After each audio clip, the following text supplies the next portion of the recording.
In this chapter, I hope to give you a deep and abiding appreciation for the wide world of effects that you can achieve using layer effects and styles here inside of Photoshop. And the analogy that I draw is to the other big effects feature inside the software, which is the filter menu right here.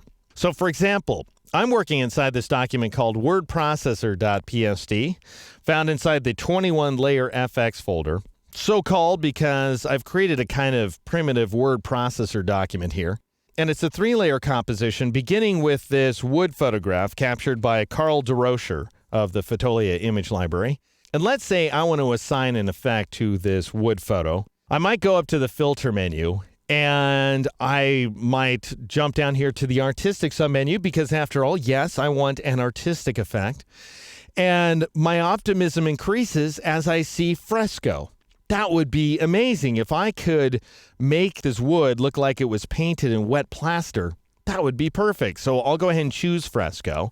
And it brings up the filter gallery right here. And I see, gosh, I have no idea what over here in the left-hand preview.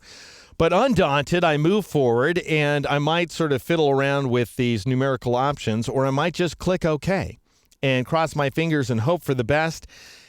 And no way would I see this coming in a million years. All we have is this dark mess of an effect here. It doesn't look anything like fresco, and I certainly don't want to have anything to do with it. So I'll press Control-Z, Command-Z on the Mac to undo that effect. Well, my take on creative filtering is that if nothing else, it requires an awful lot of patience. And I was telling you that my favorite filters are those like the ones under the Sharpen submenu that look for edges inside of an image. And these include Unsharp Mask and Smart Sharpen and Gaussian Blur and Median and reduce noise, and all those other filters to which I've assigned keyboard shortcuts. And when I say that they're looking for edges, they're looking for areas of rapid luminance transition. Well, by the same token, layer effects are also looking for edges. However, instead of looking for luminance, because they don't pay much attention to the luminance inside of a layer, rather, they're paying attention to opacity.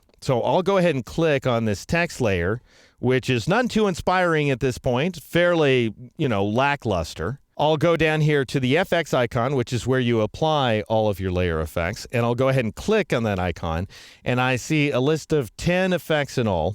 We have 2 shadows, so-called, because they can be glows if you want.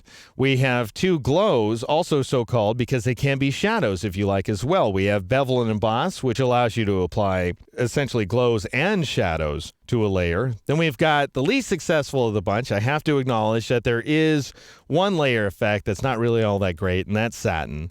And then we have 3 overlay effects, which allow you to create colors inside of a layer. And then we have stroke, which allows you to create an outline around the layer.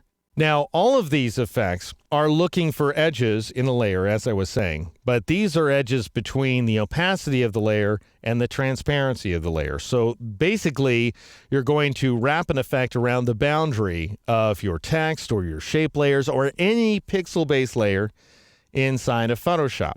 Now, the most common kind of layer effect out there is drop shadow. And I think this is the reason. I think drop shadow single-handedly makes a lot of folks sort of dismiss layer effects out of hand, because drop shadows tend to be fairly routinely maligned, and for good reason, given the way that most folks apply them, which is like so. I'll go ahead and choose drop shadow here. And let's say I want to offset my text from its background. I might go down to the distance value because I want to increase the distance between the drop shadow and the text. And so I'll go ahead and press Shift up arrow to increase it to 15 pixels. Then I'll tab my way past spread because, who knows what in the heck that thing's doing.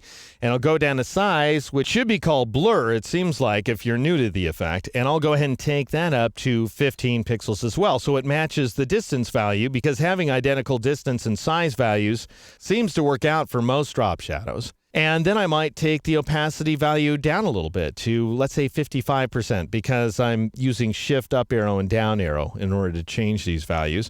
And I end up getting a reasonable amount of offset between my text layer right here and its background. And certainly the text is more legible. So what the heck, I'll go ahead and click OK in order to apply that modification. And if I'm really feeling ambitious, I might change the blend mode from normal to something like screen. And gosh, I get a heck of an effect right here. And based on my experience with watching people work inside of Photoshop, that's about as deep as most people get into layer effects. But you have to bear this in mind. Even though that's a pretty routine application of a layer effect, first of all, used to be in the old days before we had layer effects, drop shadows were actually quite hard to create. They were 5 to 10 minute operations because you had to create them manually. Also, if you double click on drop shadow right there, you can modify any setting you've applied so the entire affair is parametric, it's very quick, it's low impact, it doesn't add much of anything to the file size.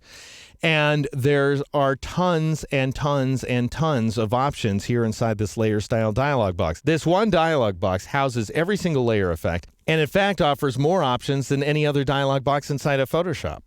And most, if not all of them, are exceedingly practical. All right, so there's your everyday average drop shadow. Neither amazing nor inspiring. However, I think if we apply a little creative energy here, there is plenty of amazement and inspiration to go around, as we'll begin to see in the next exercise.